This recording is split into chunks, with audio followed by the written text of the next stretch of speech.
lalo-lalo na po sa ating mga ka-YouTube channel. Narito na naman po tayo upang papurihan ng ating Panginoon sa magitan ng ating devotion.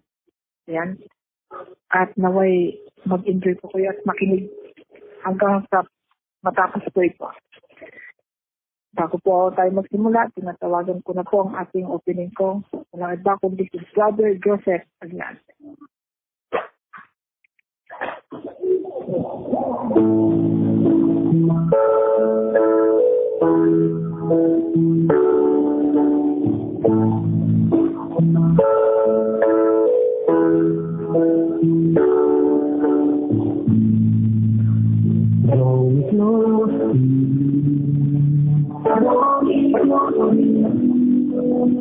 Never let me go. I laid it all down. You say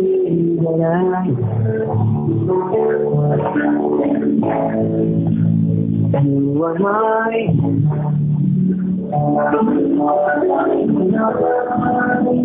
No one else will.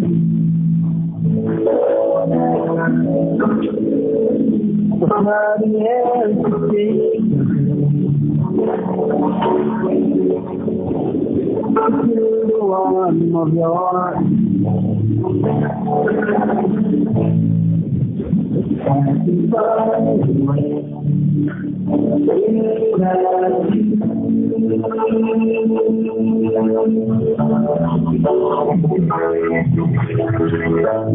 You're all I want. You're all I ever need. You're all I want. Tell me all you are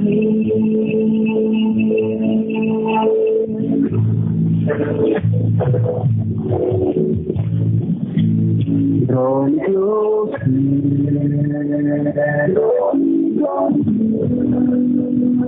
never let me go. I laid it all down for you to say that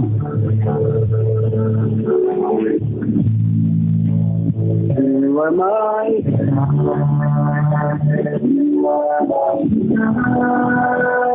No one else will.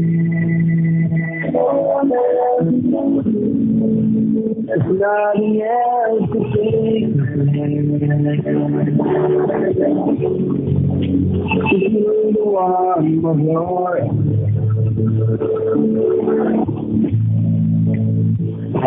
I'll find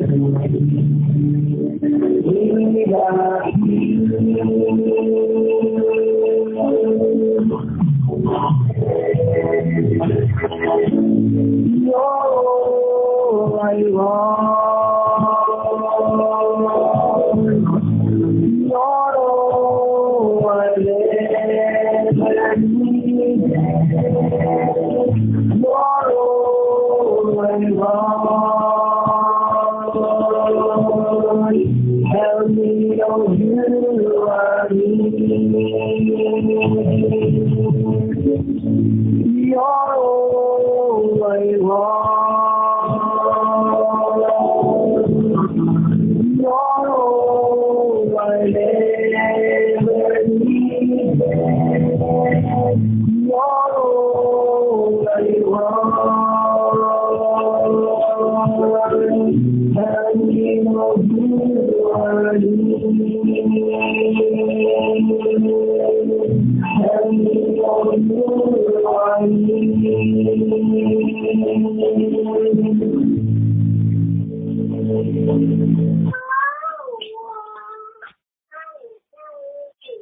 Ayan, maraming salamat sa ating ticket. Ladies mo po ang napakagandang awitin. Ayan, doon po sa ating Panginoon. Ngayon naman po, aking pong tinatawagan ang kanimulang sa ating opening prayer. na magmumula po kay Sister Karen Joy Kangert. Okay, so let's pray. Almighty Father, God, Lord in heaven, ng Panginoon, nagpapasalamat po kami sa gabing ito na muli ay kami na naman po ang iyong binigyan ng pagkakataon upang makapakinig po ng iyong mga banal na salita. Salamat din po, Panginoon, sa kabutihan mo sa bawat ito sa amin. Hinihiling ko po, Panginoon, na gabayan niyo po kami sa pakikinig namin sa gabi ito.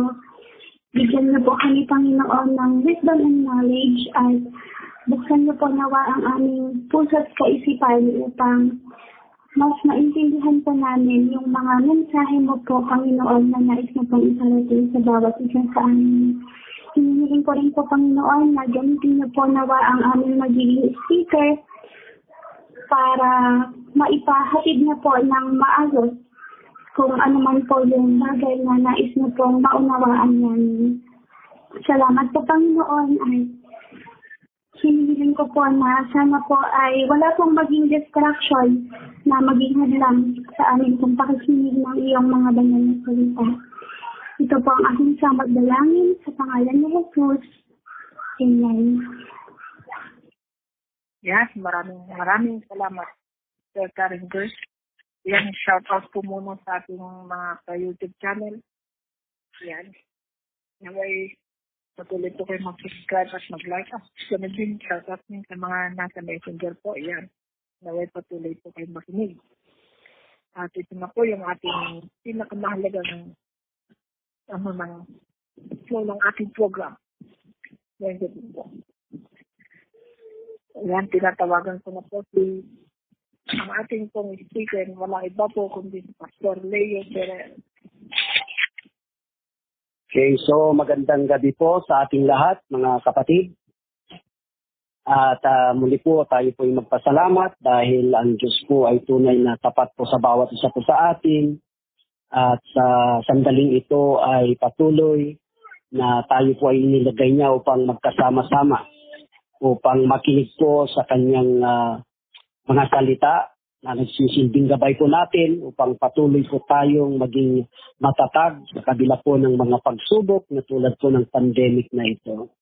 So gusto ko pong basahin sa atin ang Book of Psalm, chapter 37, verses 1 to 5. Ulitin ko po, Psalm 37, verses 1 to 5. So sabi po niya dito, don't worry about the wicked or envy those who do wrong. For like grass, they soon fade away. Like spring flowers, they soon wither. Trust in the Lord and do good. Then you will live safely in the land and prosper. Take delight in the Lord, and He will give you the heart's desire. Commit everything you do to the Lord. Trust Him, and He will help you. He will make your innocence radiate like the dawn, and the justice of your cause will shine like the noonday. So dito po sa ating binasa ay gusto ko pong mangusap sa atin na pinamagatang overcoming worries. So ang worry po ay talagang napakatindi po at talagang malaki po ang epekto sa atin pag tayo po ay nagpadala sa ating mga worries sa ating buhay. At ang worry, ito po ay tali na minsan ay hindi po tayo nakakapag-isip ng maganda para i-overcome po natin yung mga problema po natin. Or sometimes ito po yung nagdadala po sa atin upang tuluyan po tayong mawalan po ng pag-asa. Kung minsan ito po ay nagdadala sa atin upang gumawa po tayo ng hindi po ayon at kalugod-lugod sa ating Panginoon.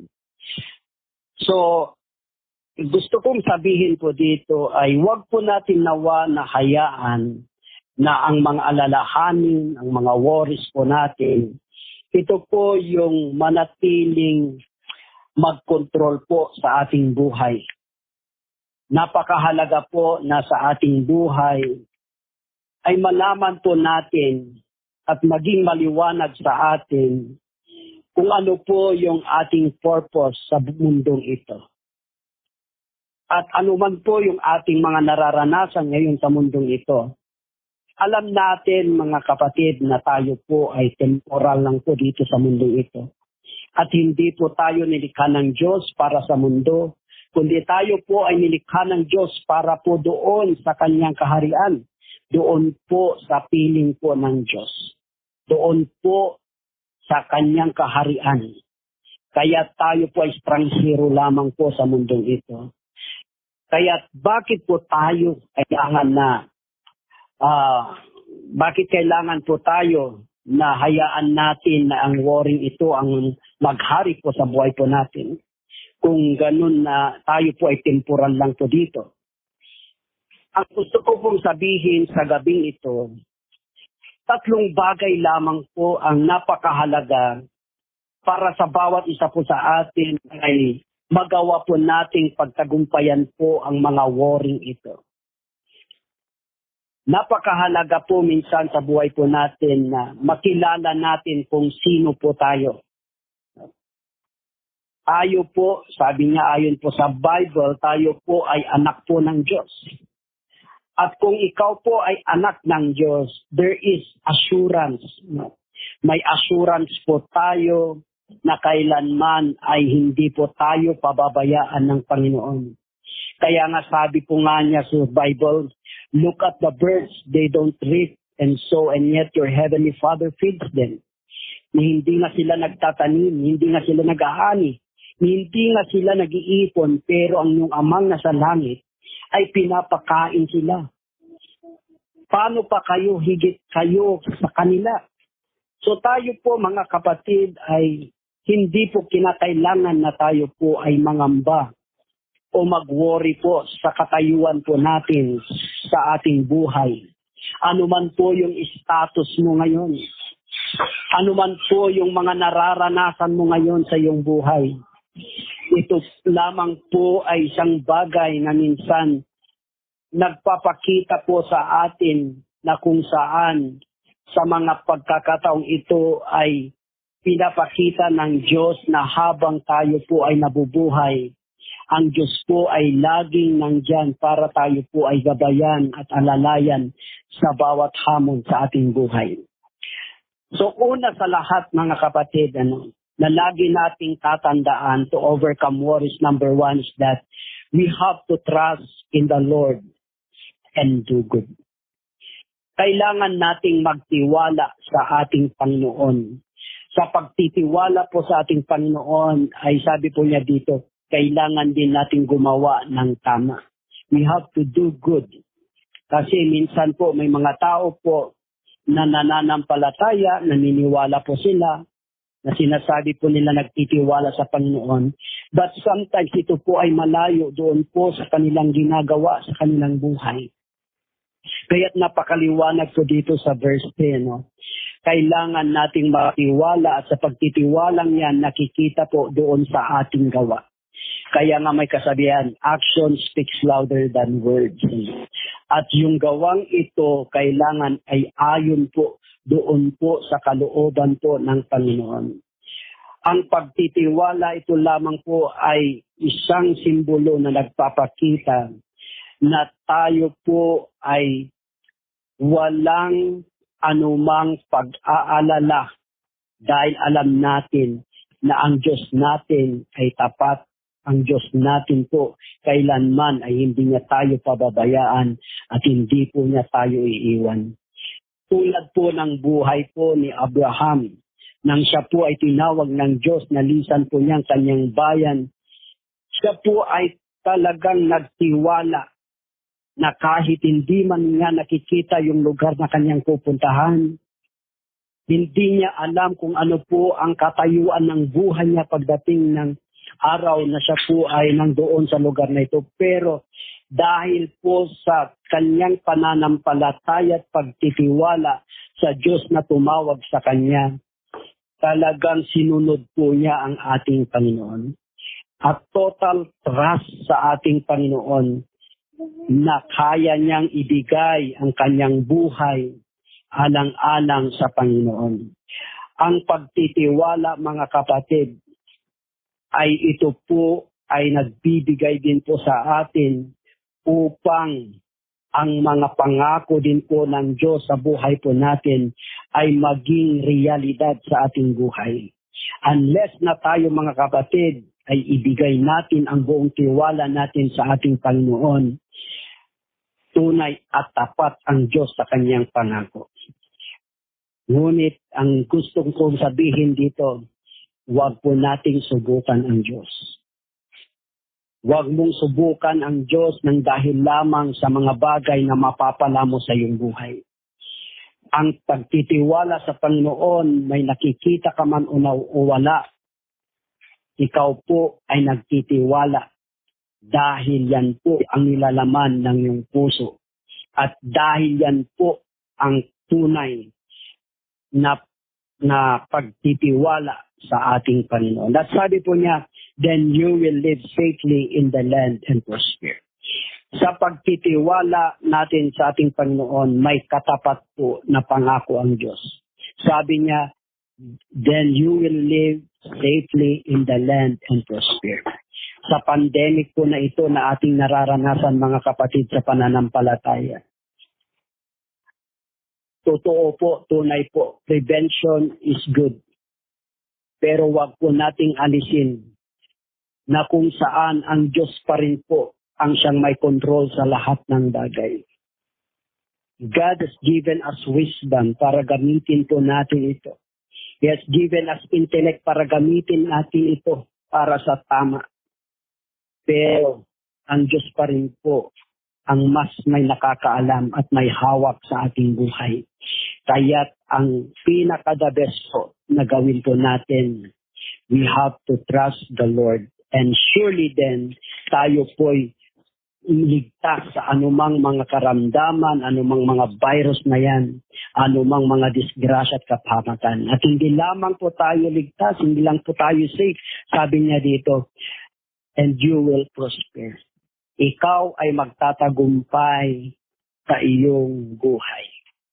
Hindi po dahil sa kagalingan po natin, hindi po doon dahil sa kalakasan po natin, hindi po dahil doon po sa katalinuhan po natin kung bakit tayo nagtatagumpay. Ang prosperity po ay galing pa rin po sa ating Panginoon. Kaya ano man ang gawin po natin pag ito po ay hindi pinahintulutan na Diyos na tayo po'y magtagumpay, wala po tayong magagawa. So all we have to do is that we have to recognize God in our life.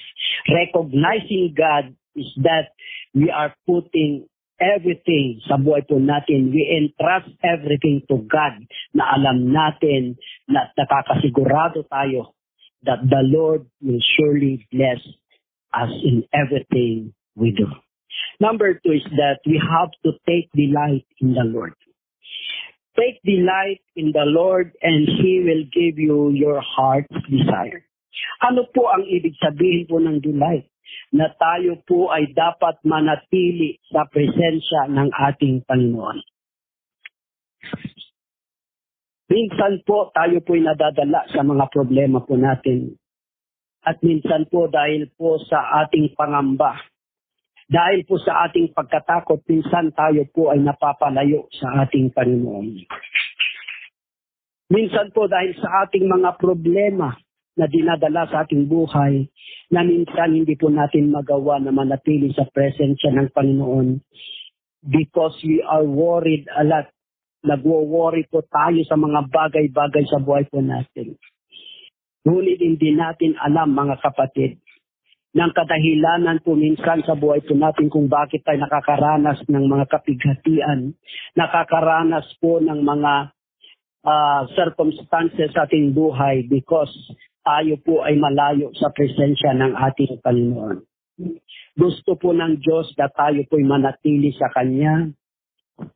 Anumang mga pagsubok o problema na ating daranasin sa ating buhay, gusto ng Diyos na manatilit magtiwala tayo sa Kanya.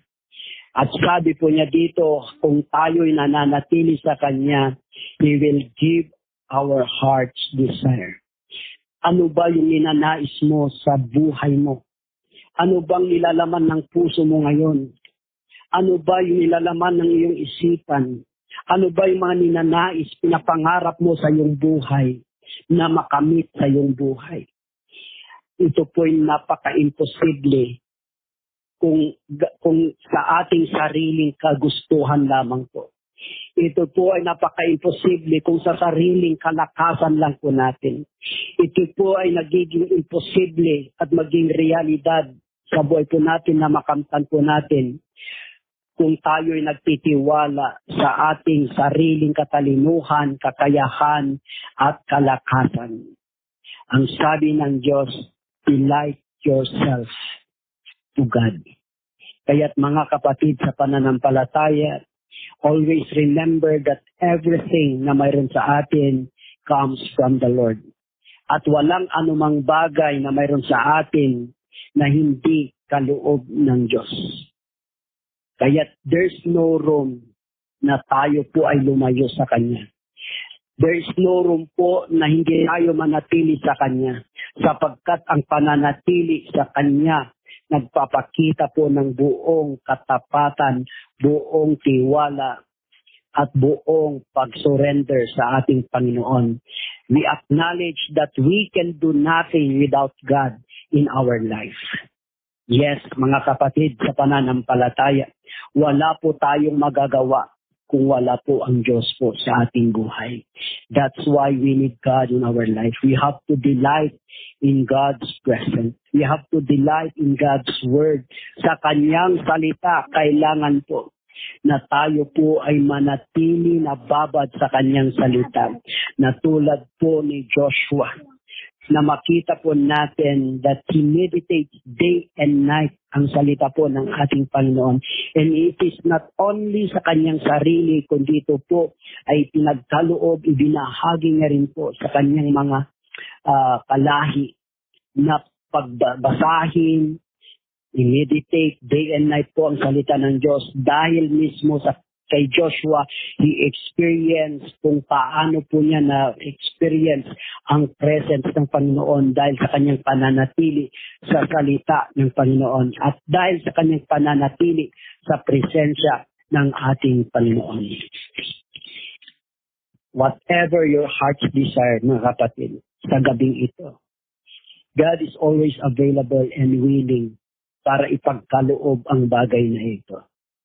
Ang nais lang po ng Diyos sa buhay po natin, manatili po tayo sa Kanya. And lastly, sabi po niya dito, commit everything you do to the Lord.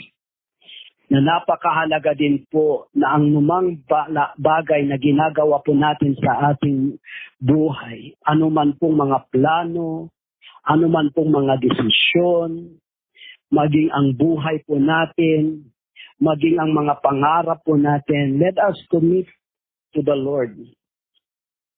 Ipagkaloob natin sa Kanya. Pagkatiwala natin ang lahat ng ito sa Kanya.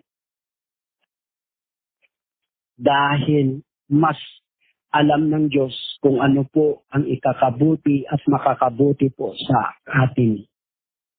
And I believe na ang Panginoon kailanman hindi po siya magkakamali. Kailanman hindi niya ipagkakait ang mga bagay-bagay na para sa kanyang mga anak. How much more, mga kapatid, sa pananampalataya, that sa ating buhay, tayo po'y may buong pagtitiwala. Sa ating buhay ay patuloy po tayo nananatili sa kanyang presensya. Na sa ating buhay, talagang ikinukumit po natin ang lahat sa ating Panginoon. Mga kapatid, sa pananampalataya, blessing will always come. Blessing will always follow. Blessing will overtake us. Why? Because God is pleased sa buhay po natin. And we always recognize ang Diyos sa lahat ng ating ginagawa. Kaya't mga kapatid sa pananampalataya, makita po natin dito in verse 5 na sabi po niya, commit everything you do to the Lord, trust Him, and He will help you. Nakakasigurado po tayo na kung ang mga bagay ay sinumit natin sa ating Panginoon, nakakasigurado po tayo na ang Diyos ay kasama po natin upang gawin ang mga bagay-bagay, upang abutin ang ating mga pangarap, upang ating makamtan, upang tayo po ay maging matagumpay sa araw-araw po nating buhay. Hindi ka nag-iisa, kapatid. Ang Diyos, sabi po niya dito sa verse 5, if you commit everything to the Lord, He will help you. He will help you. Kung sa'yo napaka-imposible yung mga bagay, pero walang imposible pagkasama natin ang ating Panginoon. Everything will be possible because God is a powerful God. And God is true to His promise that promise to Moses. Sabi niya, I will never leave you nor forsake you. It is a promise sa bawat isa din po sa atin that if we put our trust, that if we take delight to God, if we commit everything to God, it is a promise din po sa atin, mga kapatid, na makakaasa po tayo sa tulong at grasya ng ating Panginoon sa ating buhay. So if we do these three things, may reward po na ating makakamtan. In additional reward sa aking mga binasa, sabi po niya dito sa verse 11, you will live in peace and prosperity. Ikaw ay mamumuhay ng may kapayapaan.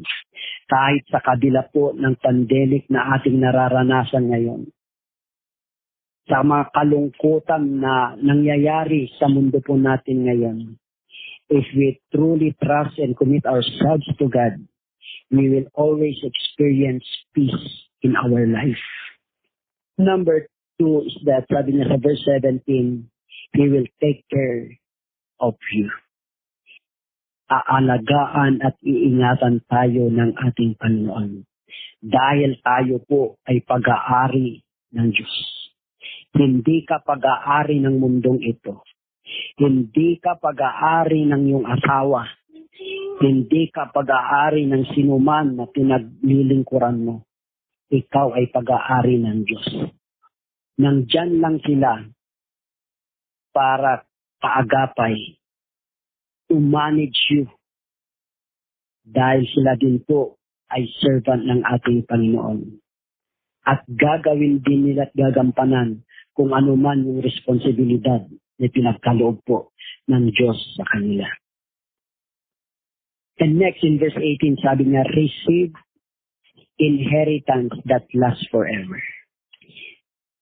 Huwag kang mag-worry, kung wala ka man ngayon, anumang bagay ay wala ka sa mundong ito, pero nakakasigurado ka naman na mayroong kang mamanahin doon sa langit. It is, sabi niya, it will last forever. Hindi ito mabubulok. Hindi ito mananakaw. Hangaglati. Will last forever. You will have eternal life doon sa langit and you will enjoy everything doon sa langit na kasama ang ating Panginoon. Saan ka pa? Dito ka na sa totoo. Kung ikaw ay pinagpala sa mundong ito ng mga bagay-bagay, ikaw ay blessed ni Lord, material na bagay, anumang blessing yan, magpasalamat ka because you are blessed.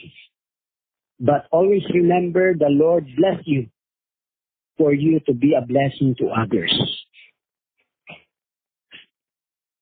Dahil mga kapatid sa pananampalataya, anumang mayroon ka sa mundong ito, yan ay kaloob ng Panginoon. And how much more mga kapatid, if you are blessed sa mundong ito, how much more kung ikaw ay nagtiwala sa ating Panginoon, ikaw ay nanampalataya sa Panginoon, you will receive more than blessings doon po sa langit that will never last.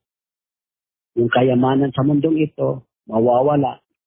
may katapusan, temporary lang. Pero kahit ganun pa man, nakakasigurado ka man, higit pa ang kayamanan mamanahin mo sa ating Panginoon. At sabi pa niya dito, in verse 24, the Lord will direct the steps of the godly. He delights in every detail of their lives. So napakaganda po na kung saan ang ating Panginoon. Minsan sa buhay natin, nai-stumble po tayo. Minsan po ay natitisod din po tayo. Pero nandyan po ang pangako ng Panginoon na tayo po ay sasamahan, tutulungan, i-direct ng ating Panginoon doon po sa tamang landasin tungo po sa kanyang kaluwalhatian. At sabi niya, in every detail of our lives, saan ka man naroroon, ay ang Diyos, sabi niya, mananatili siya sa atin. So mga kapatid sa pananampalataya, sa gabing ito, 3 bagay po ang napakaganda na dapat po nating alalahanin sa ating buhay.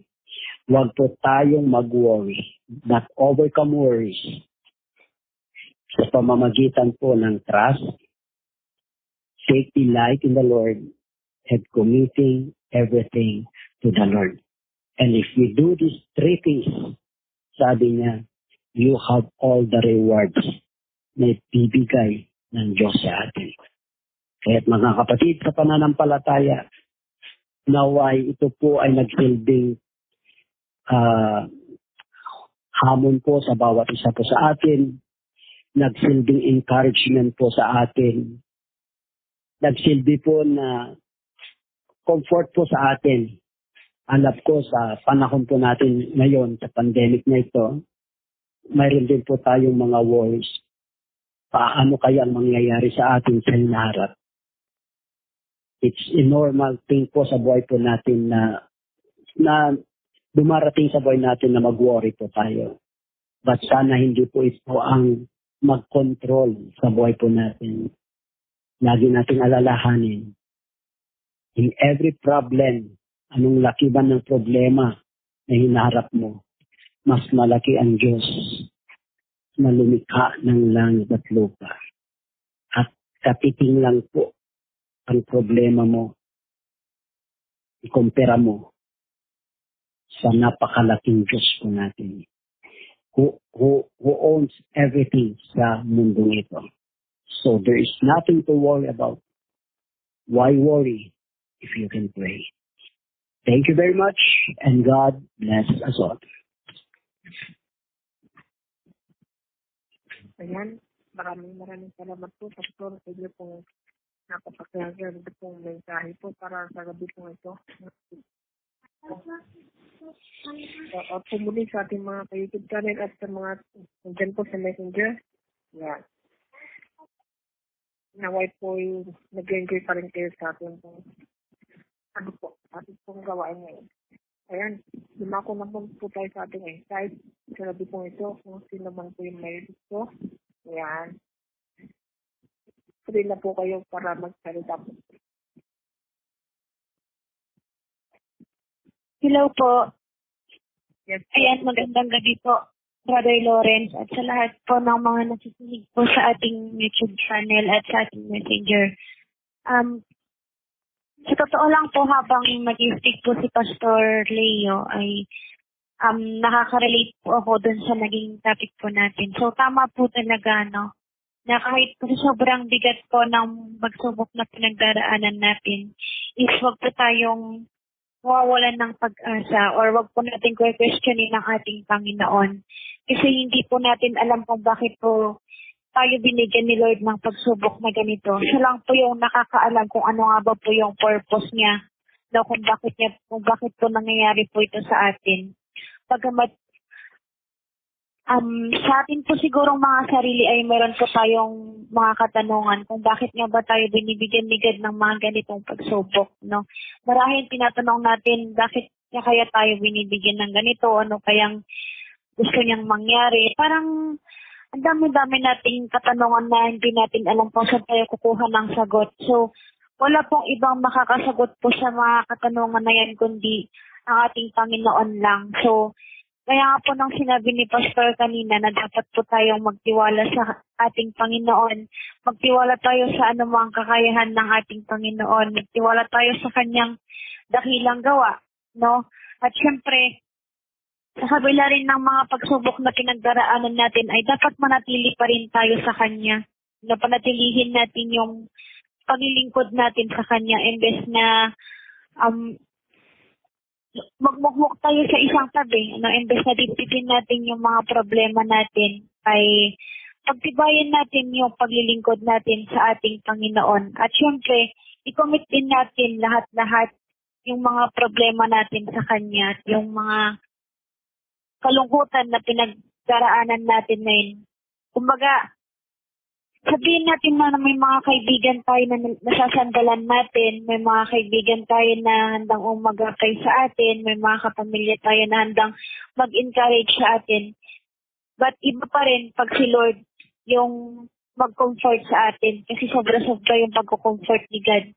Kumbaga, hindi lang kasi natin siya napapansin kung minsan dahil kasi sobrang kabigatan na ng problema natin sa buhay. So, isipin na lang natin guys na sa lahat ng mga pagsubok na binibigay ni God sa atin is marahil may purpose siya kung bakit niya to ginagawa o kung bakit nangyayari sa atin to. May plano siya sa atin, no? Na siya lang yung nakakaalam. So, wag nating pagharian tayo, no, ng yun nga, yung worry natin. Huwag natin hayaan na yun yung maghari sa atin. Kasi, once na naghari yan sa atin, talagang maapektuhan yung paglilingkod natin sa ating Panginoon. Mapapalayo tayo sa Kanya. So, kumbaga yung mga pagsubok na pinagdaraanan natin is gawin natin tong inspirasyon para mas maging matatag pa tayo sa pagharap ng mga susunod pang pagsubok na darating sa atin. No, kumbaga gawin natin din yung sandata sa pagkakalugmok natin sa mga pagsubok na pinagdaraanan natin. Nandyan si God para gabayan tayo, basta magtiwala lang tayo sa kanyang kakayahan. At nawa po yung mga tatlong bagay na ibinahagi po ni Pastor sa atin ay magsilbi pong paalala sa bawat isa. So, kapit lang po tayo sa ating Panginoon, wag po tayong bibitaw. So, muli po, magandang gabi and God bless po ulit sa lahat. Ayan, maraming salamat, Mr. Baby. Ayan, sino pa po yung na-insert po? Meron pa. Mayroon pa po ba? At sa ating mga kayukid dyan po, kung gusto niyo pong magbigay ng insight, free po kayo na maglagay ng inyong mga insight sa ating comment box po. At meron din yung mga nasa messenger po. Yun naman po, yung may mga insight. Meron pa po ba? Hello? Yes po. Okay. Tama nga naman, no? Why worry if you can pray? Instead na yung time natin na nag-worry about sa kung anumang pagsubok ang ating pagdaraanan, bakit di na lang natin ilaan yung oras na yun? Instead na mag-worry tayo, just keep on praying. Dahil hinayaan niya tayo na dumaan sa pagsubok na yun. So, siya din ang magbibigay ng solution and siya din ang magbibigay ng aral ng kung anumang aral ang nais ng ituro sa atin sa bawat pagsubok.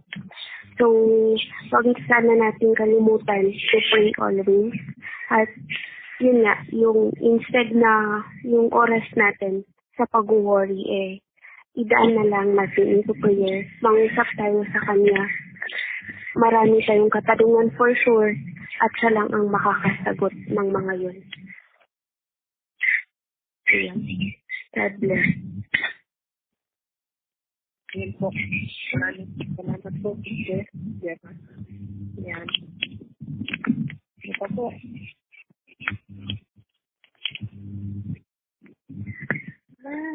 Ayan. Ayan, sino pa po? Yan. Sino pa po may isa? Ayan, kung wala na po, dumako na po tayo sa ating closing song. Ngayon doon po sa atin ni Brother Chris Dolores.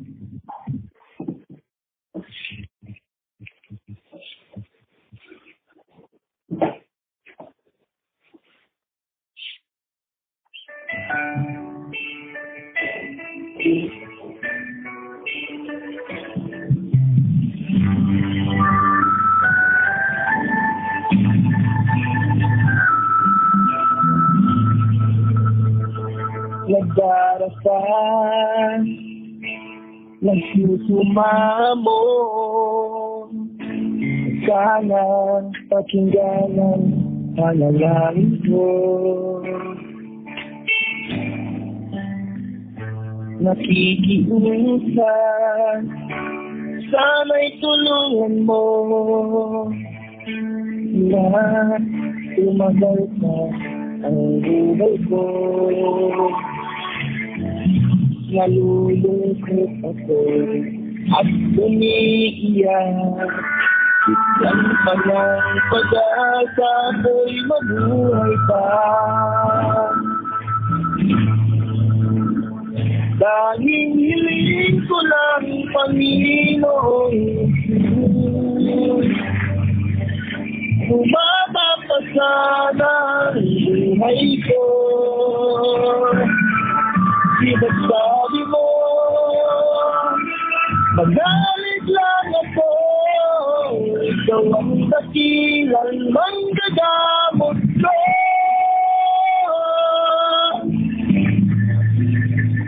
Dahil hiling ko lang, Panginoon, bumaba pa sana ang buhay ko.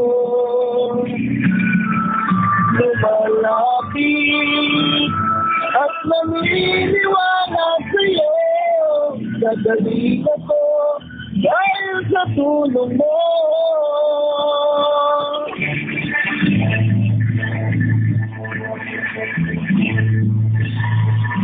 Eto ako, nagmamakaawa, damdamin ko'y lubos na may hirapan. Puso at isip ko, nananampalataya sa'yo. Ay, pag-asa ka darating. Nalulungkot ako at umiiyak. Yan pa ng pag-asa ko'y mabuhay pa. Dahil hiling ko lang, Panginoon, bumaba pa sana ang buhay ko. Di ba sabi mo, manalig lang ako, ikaw ang dakilang manggagamot ko.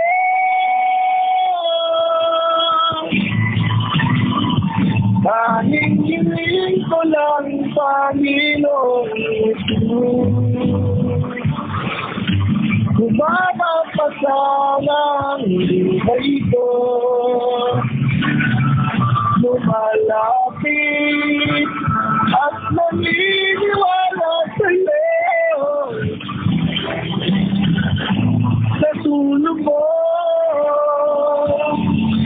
gagaling ako dahil sa'yo.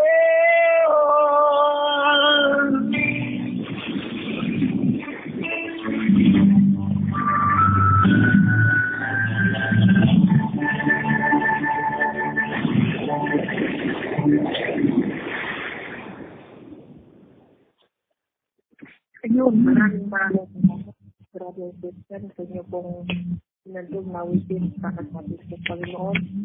Ayan, bago po tayo mag-tapos. Ayan, pinasasalamatan ko muna yung mga nakinig sa ating YouTube channel. tulad din sa ating message. Ayan, patuloy po sa i-subscribe or i-like and share po yung ating fan. Ang ating pong channel para po dumami pa po tayo. Napakinig po sa ating salita po ng ating Panginoon. Ayan po. Ating pong pong Pangulong Panalangin, aking pong muli natawagan si Pastor Leo. So let us just bow ourselves and close our eyes at tayo po'y manalangin. Panginoon, tunay nga o Diyos na napakabuti mo po sa bawat isa po sa amin. At patuloy, Lord, na hindi ka po nagpapabaya.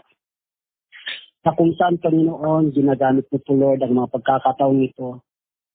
Sa mga oras, Panginoon, na tinalaga mo, God, upang magkaisa po kami.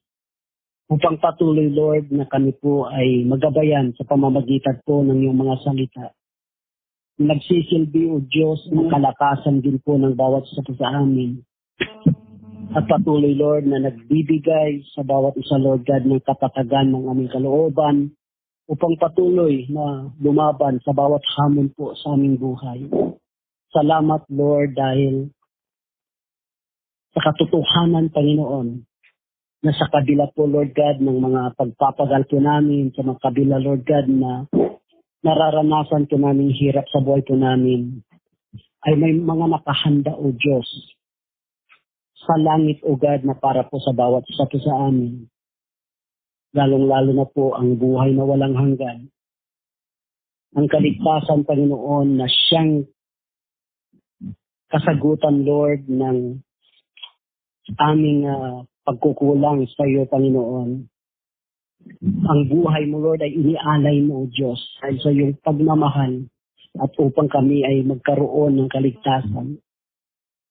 Sa oras pong ito, Lord, sa aming paghihiwalay, patuloy, Lord, na pangunahan mo kami ng iyong banal na Espiritu. Patuloy, Lord, na panatilin mo po ang kapayapaan sa aming isipan, sa aming pagpapahinga, ay patuloy, Lord, na mabawi, Lord God, ang kapaguran po ng aming pisikal na kalakasan. At sa aming paggising ay patuloy, Lord, na ipagkaloob ang heavenly strength, kalusugan ng bawat isa po sa amin upang muling magawa, O Diyos, ang mga trabaho po namin na iniatang mo po sa aming balikat. Patuloy, Lord, na ingatan mo po kami sa anumang mga masamang gawain, isipan ng mga taong nakapalibot din po sa amin, O God. Patuloy, Lord, na bigay mo, Lord, ang protection mo sa bawat isa sa amin. I-bless mo, Lord, ang bawat nakinig. I-bless mo, Panginoon, ang kanilang mga pamilya na malayo po sa kanila, O Diyos, at patuloy na ibuhos ang iyong pagpapala. Ito po ang aming samudalangin sa pangalan ni Jesus. Amen.